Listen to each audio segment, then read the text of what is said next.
হায়রে জিকির, হরেক রকমের জিকিরের ঢঙ্গে টিকতে পারি না বঙ্গে। ভাই কেউ জিকির করেন কে বলেন ইল্লাল্লাহ ইল্লাল্লাহ।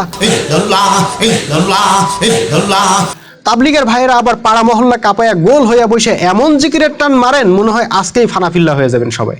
কথা সেটা না, কথা হইলো এই যে সবাই মিলা বৈশা উচ্চস্বরে তাল মিলাইয়া জিকির করতেছেন, এইভাবে জিকির করার নিয়ম উনারা আসলে কই পাইছেন? রসুল সাল্লাল্লাহু সাল্লাম কি কখনো সাহাবীদেরকে নিয়ে গোল হইয়া বৈশা এইভাবে ইল্লাল্লাহ ইল্লাল্লাহ জিকির করছেন? নাকি আল্লাহ পবিত্র কোরআনের কোনো একটা জায়গায় এভাবে জিকির করার নির্দেশ দিছেন? জিকির হইল স্মরণ করা। মোমেনরা সবসময় আল্লাহর আদেশ নিষেধ স্মরণে রাখবে। মোমেন যখন ব্যবসা করবে তার অন্তরে জাগ্রত থাকবে আল্লাহ মাপে কম দিতে নিষেধ করছেন, ভেজাল দিতে নিষেধ করছেন ইত্যাদি। মোমেন যখন যুদ্ধ করবে তখন তার স্মরণে থাকবে আল্লাহ যুদ্ধের ময়দানে কি করতে আদেশ করছেন আর কি করতে নিষেধ করছেন। একইভাবে মোমেন যখন রিজিক তালাশ করবে তখন তার স্মরণে থাকবে আল্লাহ কোন উপার্জনকে হালাল করছেন আর কোনটা হারাম করছেন। মোমেন যখন খাবার খাবে তখন খেয়াল রাখবে কোন খাবার আল্লাহ হালাল করছেন, কোন খাবার হারাম করছেন।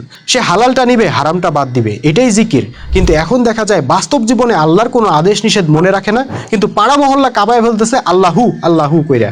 ভাই আপনার সন্তান যদি সর্বদা আপনারে বাবা বাবা বলে ডাকতে থাকে কিন্তু আপনার আদেশ নিষেধ না মানে, তাহলে আপনার কেমন লাগবে? জিকির পাশাপাশি জিকির, সিলাই সিলাই জিকির, আল্লাহু আকবার।